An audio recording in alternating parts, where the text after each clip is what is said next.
Hello, folks. Well, so much has happened over the last 2 weeks or so. So much has happened politically, and I hardly know where to start.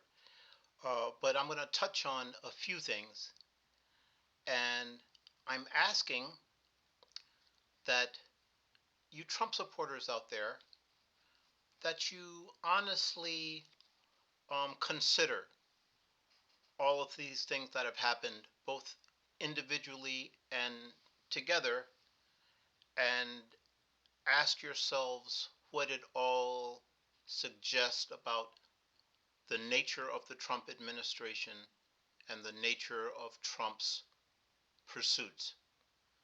So, I think it was just a few days into the new year when Maduro, the head of Venezuela, was abducted. There was a armed um, incursion. People were killed. He and his wife were taken captive, and the U.S. was out of there. My first reaction was very mixed because, as highly suspicious as I am of Trump, and as though I objected pretty strenuously to the bombing of the boats, um, which seemed to make no sense and have nothing to do with protecting the U.S. against drug trafficking. But on the other hand, I don't I haven't regarded Maduro as a good leader from what I know. And I confess I don't know a lot, but everything I've seen suggests he's been a horrible leader, and that the people there have been suppressed, and that what was a fair election was basically thrown out so that he could stay in power. So I felt some joy for the Venezuelan people that this liberation of sorts seemed to be at hand. But then I learned that Trump was not um, extending any type of invitation for the woman who won the last election for her to return to the country and take power. And then I learned that the administration in Venezuela has not only stayed in place, but has kind of been extremely vigorous in a new wave of suppressing dissent and arresting people who expressed any type of pleasure at Maduro being arrested. And then Trump came and he had his big talk, and he didn't mention drugs. He didn't mention any type of regime change. He didn't mention anything about, increased freedom and opportunity for the Venezuelan people. What he talked about was oil, was Venezuela's oil, taking charge of Venezuela's oil. And since then, apparently, it, millions of barrels have already been sold. The United States has the money. Kind of clouds the picture, doesn't it, of what the whole thing was about. Now, then there's been all the protests in Iran, and that's another oppressive regime. I've known a number of people here in Toronto from Iran, and believe their accounts of why they feel that political administration has been so horrific, and how desperately the people want to be freed from it. So Trump coming out and saying that he would back the protesters, and that any use of deadly force by the government would be would get a harsh reaction from the United States.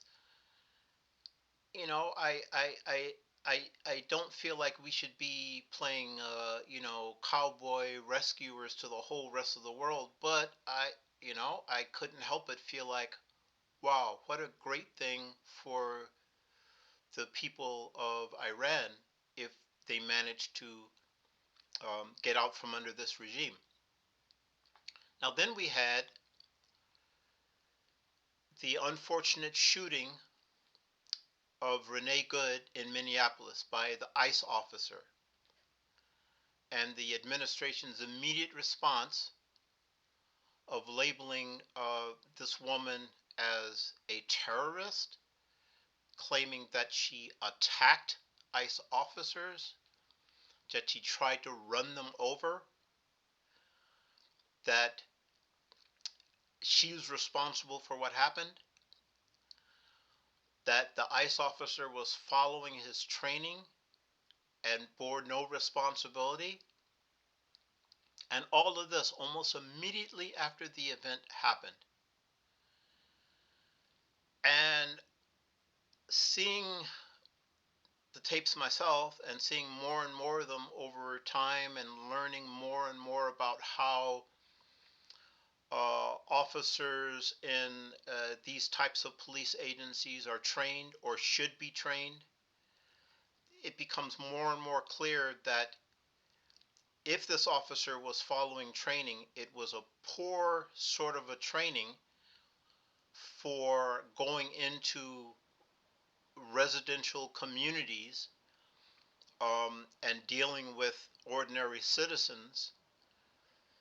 It's pretty easy for me to come to my conclusions, but one of the most appalling things to me is how President Trump and Kristi Noem and other members of the administration, how they responded to this, and how they've spoken of the protests in general, demonizing them, talking about all this as interfering with legal law enforcement. I hear these lists of these quite short lists of, oh, we got this murderer and we got this pedophile, but not at all acknowledging the hundreds, possibly the thousands of legitimate citizens or green card holders who have been abused, illegally detained, uh, brutalized. No acknowledgement of that at all. And then the last thing I want to touch on is Greenland, which of course is part of Denmark, which is one of our NATO allies. And Trump's increasingly belligerent talk about wanting to own Greenland because we need it, and saying we're going to get it one way or another, and threatening any other countries who might dare to come to Denmark's defense, that they will be subject to U.S. retaliation. I don't want to tell anybody out there what you should think about all of this. I'm just going to ask you to think about all of this. I'm going to ask you to think about it with your own minds and not just think what President Trump is telling you to think, at risk of being labeled what, a traitor, a leftist. I should add, the other thing I'll add in is the continuing weaponization of the Justice Department against those who dare to disagree with Mr. Trump, as in Jerome Powell. Uh, Finally, we heard something from other members of the Republican Party coming out and decrying this and talking about how ridiculous it is and how they wouldn't go along with it and how wrong it was.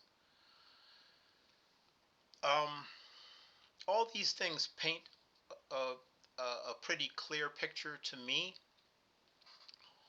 What kind of picture do they paint to you? This is a time when Americans, we need to have the courage to think independently. We need to have the courage to maybe contradict those around us who are telling us that it's this and it's that, and that the United States, we're justified in everything that we do. The police forces, ICE is justified in everything, and that anyone who disagrees is a dissenter, is a radical leftist, wants to destroy our country. Um, Come on, people. I know, I don't know. I suspect that most of MAGA is going to remain staunchly MAGA, but I'm also sure that there are some of you out there